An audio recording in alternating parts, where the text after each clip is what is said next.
When we return to our planet, the High Court may well sentence you to torture. He likes movies, we like movies. Septum Sin versus the world. Septum Sin versus the world. Septum Sin versus the world. Septum Sin versus the world. I'd buy that for $1. Greetings! You're watching Septum Sen vs. the World. I'm Septum Sen. I'm here with Kotobuki Jake. Hi. And we're here to give you a top 10 list. Well, not really a top 10 list, more like a continuation list, so to speak. Another 10 list. Now, we've been doing this Criterion thing now 2 official times at this point, but each time has been an hour and some change, so we decided to whittle it down to just 10 picks. So it's 5 picks each. And we have worked hard this time to whittle down our choices. There are so many. Yeah. But things that we feel should come to Criterion. But since it's an ongoing video series, I'm sure we will eventually get to all of them. Hopefully. One day. Hopefully. Of course, there's always new stuff coming out. And you never know. Criterion, well, remember, the rule is it has to be at least, I believe, 5 years old? Yes. So new stuff coming out, maybe not. I mean, none of my stuff is, 5 years. Well, each time we do this, it's going to be... Well, one of the ones that I just did not quite make the cut this time. Probably next time. Well, see, there you go. Just made the window. Yeah. Basically, if it came out before fall of 2014. Yeah. But anyway... you picked up one we had on the last list. I know. Well, not quite, but we almost did. We almost did. Because there's so many choices. There's so many movies. Criterion puts out so many movies, and they miss so many of them they need to. But there's just so many to choose from. We could go on for days. We could go on for days. But one that I did consider for both of our previous lists, it didn't make the cut. It probably was going to this time. But Criterion was reading the vibes I was putting out into the universe, and they released it just in time for this sale.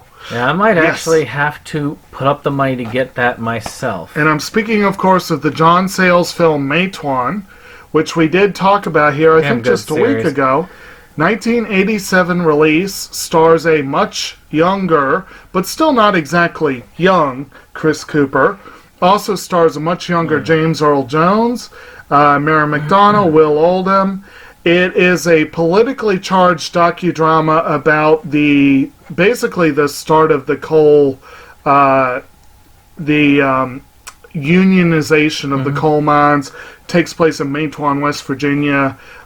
Just not exactly the easiest film in the world to watch, but very well done, very well made, and pretty well out of print for a while now. So I was thrilled that they put it in, and they've got a pretty decent amount of special features there, so that's pretty cool. It's a must. I will have to get it in my collection. It's just been so out of print and so hard to get. I didn't want to pay the prices. I might be willing to pay $20 for it, though, which I could do that with this. And as I said before, I may even end up holding on to my DVD copy because it's so out of print. But this was... actually, they had a copy of this at Roanoke, and that's how I was introduced to it. I ended up watching it there. But, so that I wanted to kick off with that. We do seem to have, luckily, there always seems to be something like this. Like the first time we did it, they had just released The Princess Bride, which was going to go on my list until it was announced.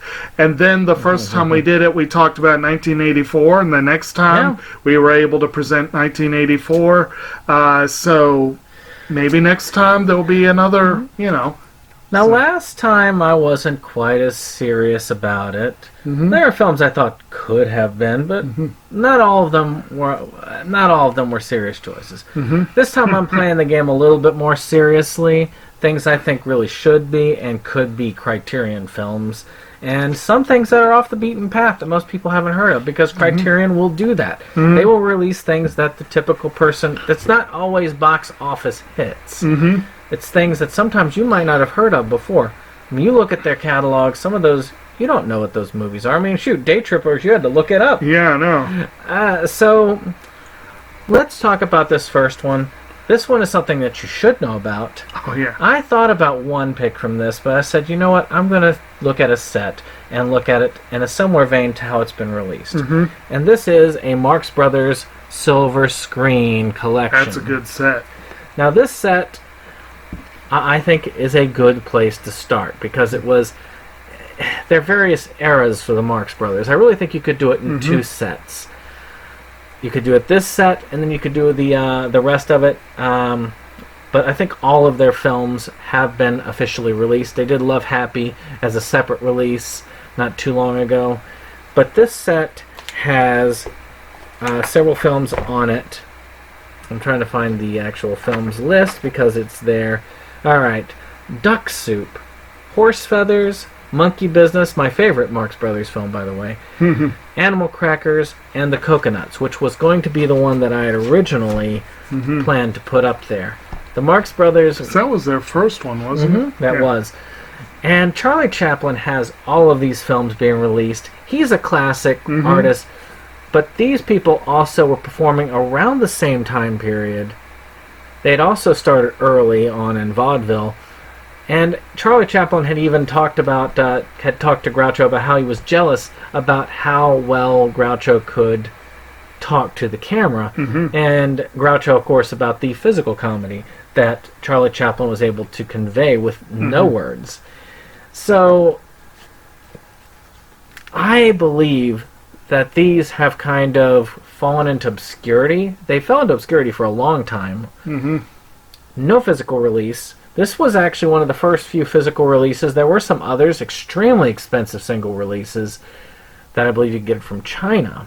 And they've been re-released some more since then, but it was really awesome to finally get the opportunity to get these films. The Marx Brothers are truly excellent. They deserve the Criterion treatment, and how better than their own silver screen set. And it is really weird, as you said, with the Charles Chaplin stuff, Harold Lloyd, a lot of those really. older ones. I mean, they, is it not a strong case that I yeah. make on this particular one? Oh, yeah, and you're right. I think those 5 films would make a pretty badass Criterion set, but if they wanted to package them all into one big set, I'd still go for it. I would still go for it. I would buy that in a moment. Yeah. I would borrow money for that set. Yeah. So, next up is one that it utterly baffles me that it is so freaking out of print. This is the only Oscar-nominated, Best Picture-nominated film later than 1993 that I've never seen. And part of the reasons why is it is so out of print. And I'm talking about Mike Leigh's film Secrets and Lies, which features Timothy Spall, because he's in all Mike Leigh films, Brenda Blethyn, Leslie Manville, she's also in quite a few of his films, Phyllis Logan, Marianne Jean-Baptiste, Claire Rushbrook, basically written and directed by Mike Leigh. And this is one of the things, the Criterion loves Mike Leigh. They've put out how many of his films now? I know I have their edition of Topsy Turvy, which is awesome. Probably his best film, I think. They also did, I want to say they did an edition of Another Year. I don't remember. I know they've done a couple others. But Secrets and Lies is exactly in their wheelhouse. It's an out-of-print critically loved film by a director they've proven that they like. Basic gist of it, according to IMDb, a successful black woman discovers that her birth mother is an underprivileged white woman, but the woman denies it. As emotions run high, everyone's secrets are exposed. It's probably not the most exciting film in the world. Most of his films are not. Yeah. I'm sorry, but Another Year and Mr. Turner were both like watching paint dry, which is appropriate. Topsy-Turvy was great. Yeah. So and Vera Drake was a good one too. So he has had some good moments. I want to see this film. I want to check that off my list of that. Yeah. I'm trying to see as many Best Picture nominees as I can. But also, it's out of print. It needs to come back into print. And again, it's something that I think Criterion, it's in their wheelhouse. It really is. True enough. Yeah. Now, we've talked before about anime being snubbed by Criterion. Yeah. Or, actually, animation for the most part. Mm-hmm. With a couple of exceptions, which shows that they're there. So I thought, why not take an anime that definitely would be in their wheelhouse? Yeah. And I'm talking about the Barefoot Again movies. Now, many of you have heard from me about Barefoot Again in the past. About how, if I'm going to watch a tearjerker film about World War II Japan, it'll probably be this one. Mm-hmm. Whereas Grave of the Fireflies was sort of a slow torture on your soul. This one kind of just shocked you into just the terrible horrors of war. Mm-hmm. And I really like these films.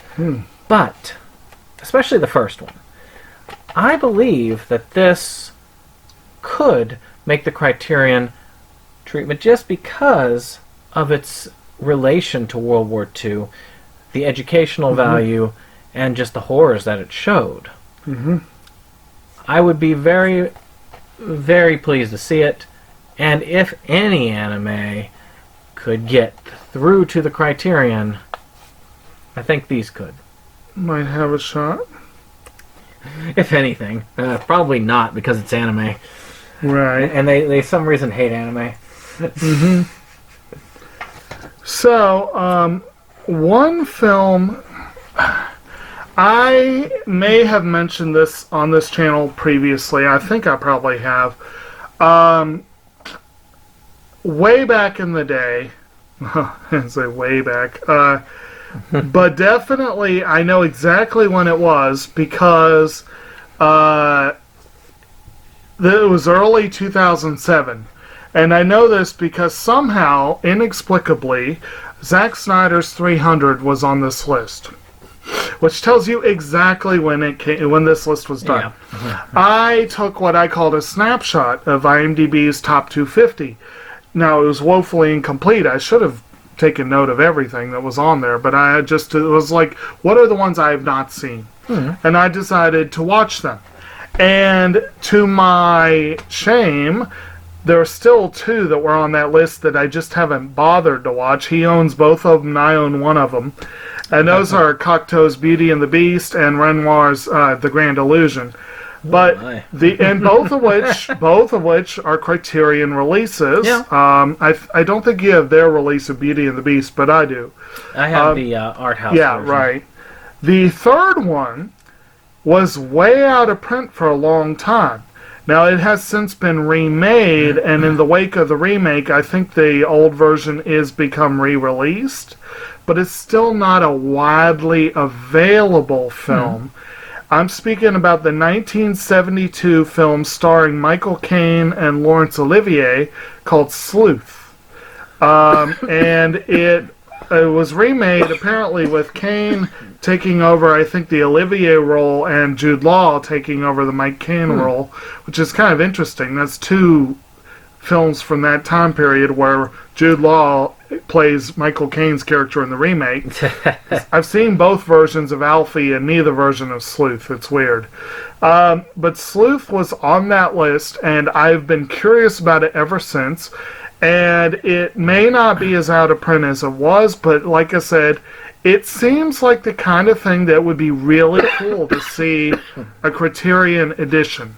Yeah. And it might be cool to have the remake as a bonus feature. I don't know. I mean, it might be, it might be worth doing, but I definitely want to see the original.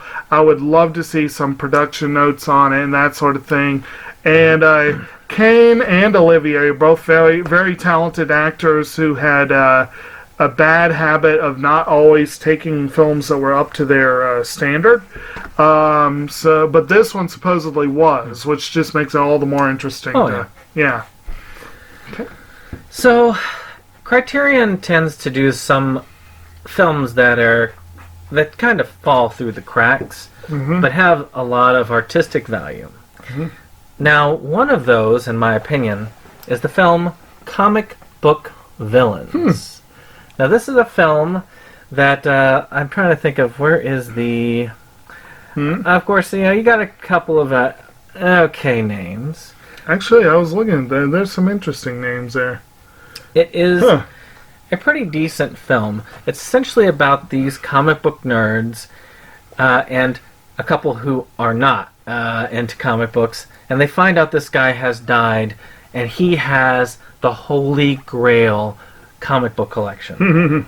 All pristine, all mint, all of these like first appearances, high dollar market like stuff like Action Comics #1, things like that. And they bare their teeth big time. The dialogue kind of reminds me a little bit of a Kevin Smith film. And it does almost take that tone, but to a sinister direction. I do think that if Kevin Smith wanted to do horror or dark drama, this probably could have been the direction he could have gone. And who knows, he probably has seen this movie. He's done horror. He has done horror. Yeah. But if he wanted to do it in a way that I considered a little bit better than what has been, I have not seen Tusk. I don't know. I thought Red State was pretty good. Red State was good, but I felt it rang hollow in places. Yeah. This definitely, I feel like, would have had more of a Kevin Smith brand on it, something like that. Whereas those kind of there were a time where he was trying to get away from Kevin Smith and into something completely different, which ended in Yoga Hosers. But I have heard the new Jay and Silent Bob movie is really awesome. So I do want to see that. But this, I do feel, should get the Criterion treatment. Isn't that something? Alright. So, speaking of revisiting that which came before, that which came before in this case is a film that I'm a little bit shocked has not gotten the Criterion treatment.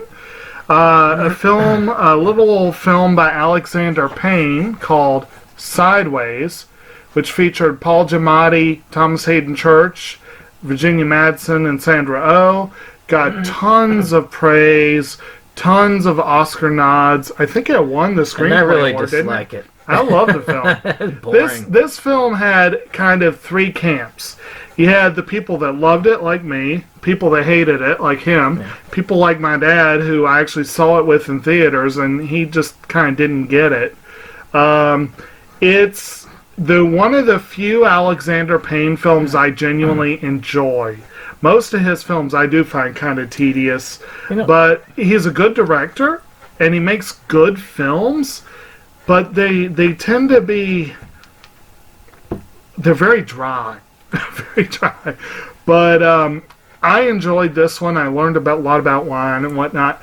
But again, in addition to this being by itself one I think should get the Criterion treatment, in 2009, Chelon Gluck came along and remade the film as Sideways. It is a Japanese remake of the film. In Japanese and English. It still takes place in Napa wine country, but it co-stars the glorious Rinko Kikuchi, and also co-stars Fumio Kohinata and some other, various folks of Japanese descent, and then Anna Easteden, Morgan Snyder, etc., etc. Overall, not quite as big name a cast other than Kikuchi. Sideways, but good. Could be. But basically, the film came out 5 years later. I heard about it when it came out. I'm a huge fan, if you didn't guess, of Kikuchi. Yeah. I really wanted to see it. To the best of my knowledge, it has never gotten an American release. I've never heard any buzz of an American release. Okay. I think it got a limited art house run, but I don't know. So what I'm thinking is both of these films individually deserve the Criterion treatment, but I kind of like to see a set. And I call it, tentatively, I call it Sideways Double Vision, kind of, because they drink a little too much. But I think it would make a really kick-ass set. Just a 2-movie set. Both of them get the full treatment. The first one, of course, you get all the usual production aspects you'd probably expect. The second one, a lot of information on how and why they remade it, and that sort of thing. Commentaries, that sort of thing. Yeah. I think that'd be really fun. I've been kind of waiting for one or the other to get the release. It does shock me. Sideways got so much buzz when it came out, and it never really got a re-release. The initial release is still in print, and it's dirt cheap. But you'd think there'd be a collector's edition by now. And it's better that way. Yeah, I know you say that. If we do that, those things, and we do it for Movies Galore, to where the month is about films that you've seen only like once, and you might want to try and give a second chance to, that one I could put on the list. Good deal. I could definitely put that on the list. Okay. So my next one is one I'm surprised. Actually, these last two are horror, but then again, we're at the end of the Halloween season. I got one coming up, too. This is one I am surprised has not been released on Criterion already. And that is The Exorcist. Now this is my copy, which is the complete anthology of the films. But the first one, by far, has had a couple of decent releases. But in my opinion, really needs a really high dollar release like you could get from Criterion. I don't know that really high dollar. We could give it to Aniplex if we want that.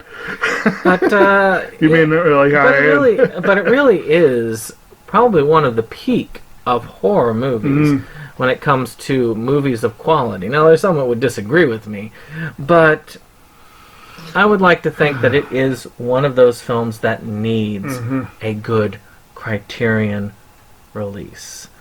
And wouldn't you agree with it? I mean, this is one I think really, I'm surprised it hasn't gotten one already. I was never a fan of The Exorcist, but I will fully acknowledge its historical import. I was going to say, you got to admit the importance of it. Oh, yeah. Liking it's not necessarily the quality. There's about the importance of it to film in general, and this one is very much important. I hate American Beauty, but it was an important film in many aspects. Right. Though Kevin Spacey's kind of screwed himself over in a lot of that import. Yeah, him and just about everyone associated with him to a degree. It's a shame.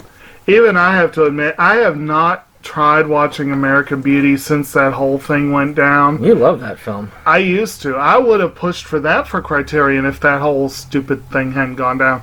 I need to watch the film again and see where it stands now.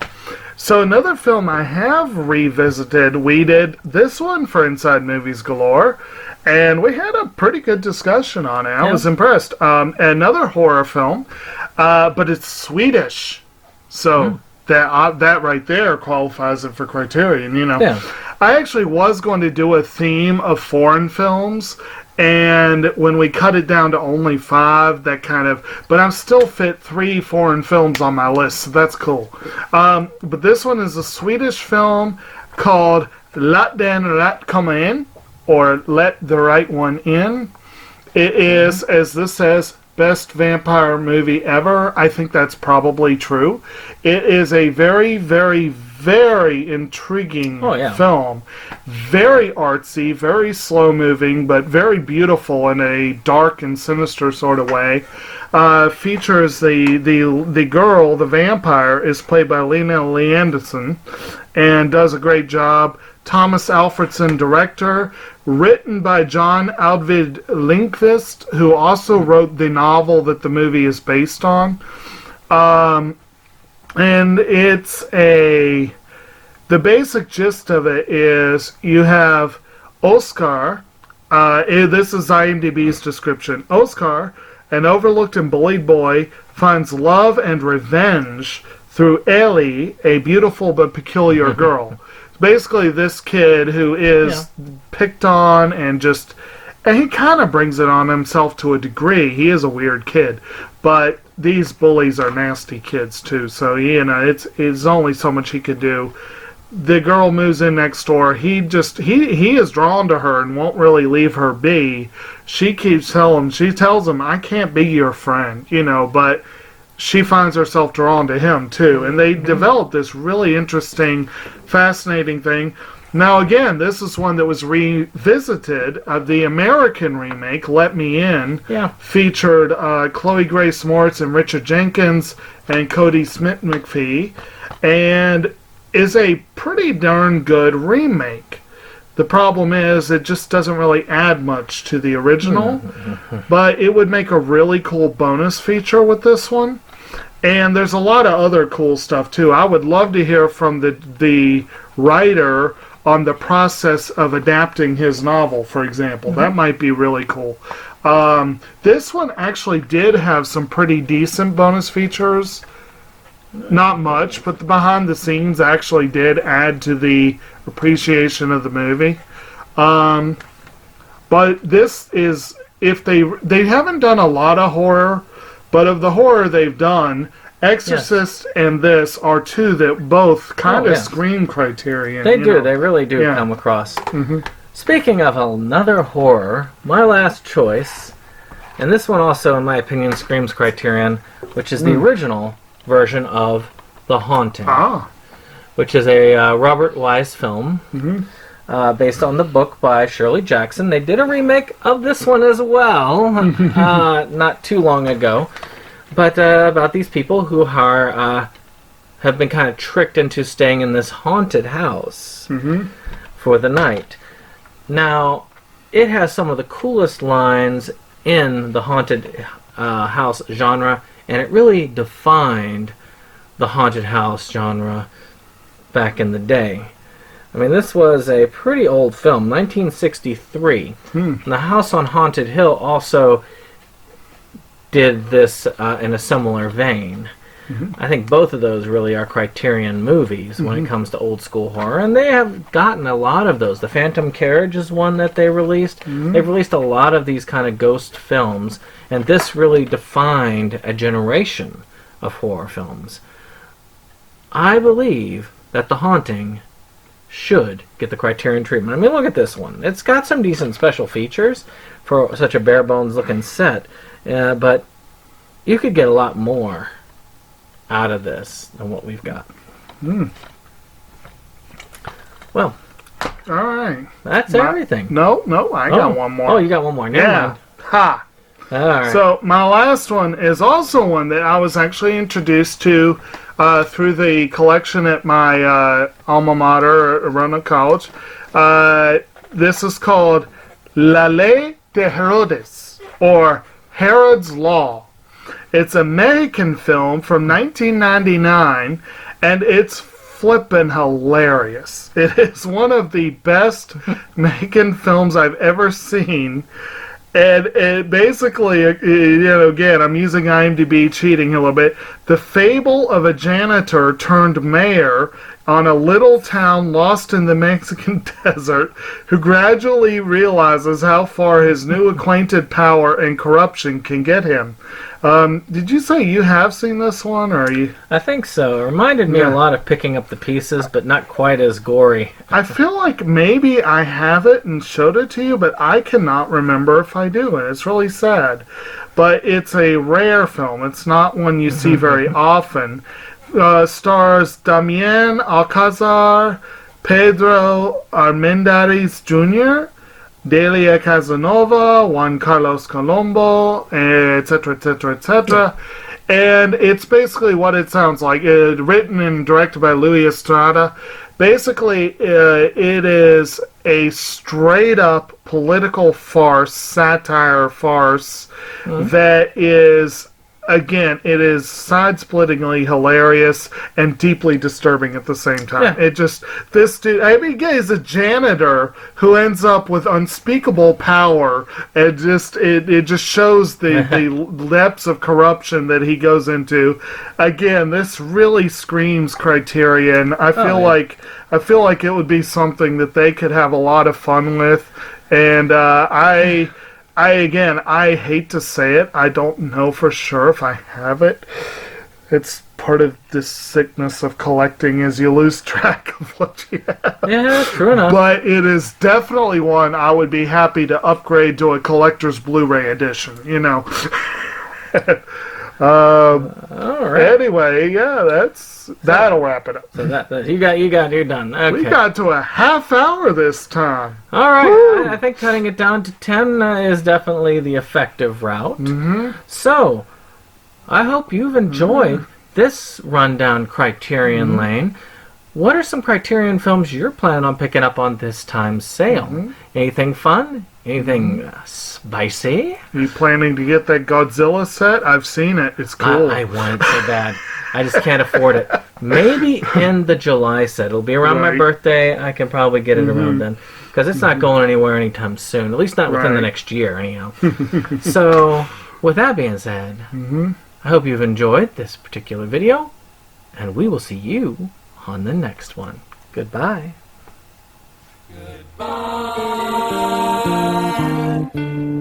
Goodbye.